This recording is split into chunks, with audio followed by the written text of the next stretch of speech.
L'art de silencier le juge intérieur. Une odyssée de la conscience. Prologue. La conscience, miroir de l'âme. La conscience est un océan aux vagues paradoxales.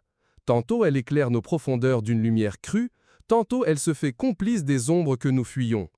Depuis les grottes de l'Antiquité où Socrate exhortait à se connaître soi-même, jusqu'au laboratoire moderne de la neuroscience, l'être humain n'a cessé de dialoguer avec cette voix intérieure qui tantôt guide, tantôt torture. Le critique intérieur, ce gardien des limites invisibles, n'est-il pas le produit d'une conscience fragmentée, oscillant entre la peur d'exister pleinement et le désir de transcendance? Pour le philosophe indien Jiddu Krishnamurti, la vraie liberté commence là où cesse l'observateur observé, une invitation à dissoudre le dualisme entre le juge et le jugé. La conscience divisée, aux racines de l'auto-jugement. Le critique intérieur naît de la scission originelle décrite par Hegel dans la Phénoménologie de l'esprit 1807. L'esprit, en prenant conscience de lui-même, se dédouble en sujet et objet. Ce clivage, nécessaire à la réflexion, devient pathologique lorsque la conscience s'enferme dans une boucle de surveillance perpétuelle, comme l'illustre Michel Foucault dans Surveiller et punir 1975. Le panoptique intérieur, cette prison mentale où l'on s'observe sans cesse, réduit l'existence à une performance sous le regard d'un jury invisible.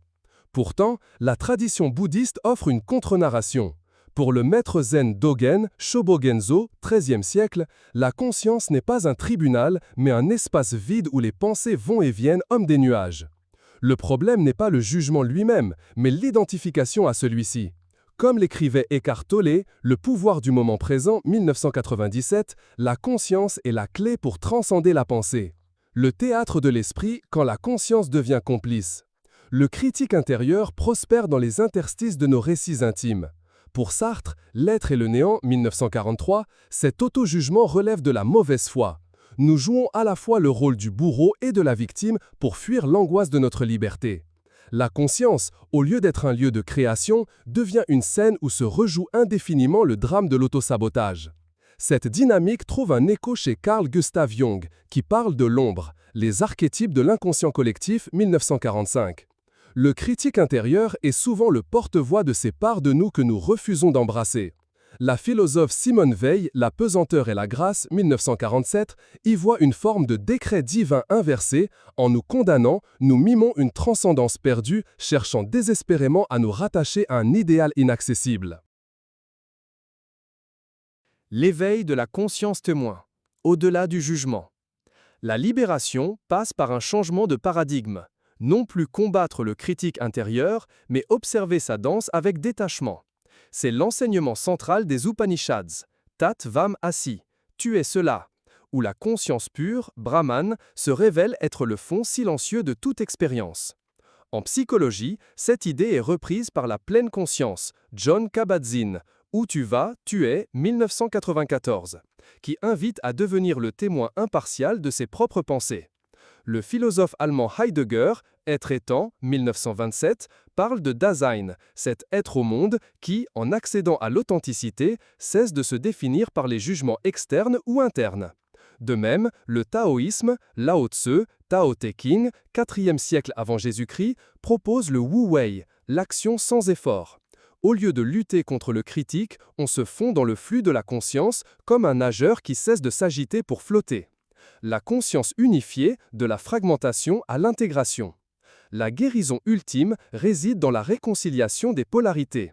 Pour le mystique persan Rumi, la blessure est l'endroit où la lumière entre en toi. Le critique intérieur, une fois désamorcé, devient un guide vers l'autocompassion. Cette idée est approfondie par Christine Neff, Self-Compassion, 2011, qui lie l'estime de soi à la capacité de s'accueillir dans sa vulnérabilité. La philosophie africaine offre ici une perspective rafraîchissante. Le concept Ubuntu, je suis parce que nous sommes, rappelle que la conscience individuelle s'enracine dans un tissu relationnel. En cessant de nous juger, nous cessons aussi de juger l'autre, brisant ainsi le cycle de la dualité. Épilogue, la conscience comme champ du monde. Maîtriser son critique intérieur n'est pas une victoire, mais un retour à l'unité perdue.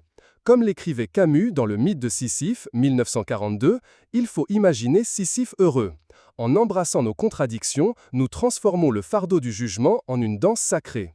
La conscience, loin d'être un miroir brisé, devient alors un prisme reflétant l'infini des possibles. En dernière instance, comme le murmure le vent dans les branches du vieux chêne de la fable, celui qui s'observe sans s'accuser découvre que le silence intérieur n'est pas vide, il est peuplé de tout ce qui est. Référence philosophique et littéraire. Hegel, Tous, GWF, La phénoménologie de l'esprit. Foucault, Michel, Surveiller et punir. Dogen, Shobogenzo. Sartre, Jean-Paul, L'être et le néant.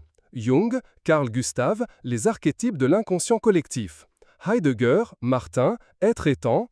Lao Tzu, Tao Te Ching, Camus, Albert, Le mythe de Sisyphe. Abonnez-vous à ma chaîne et laissez un commentaire pour exprimer votre opinion sur cet article.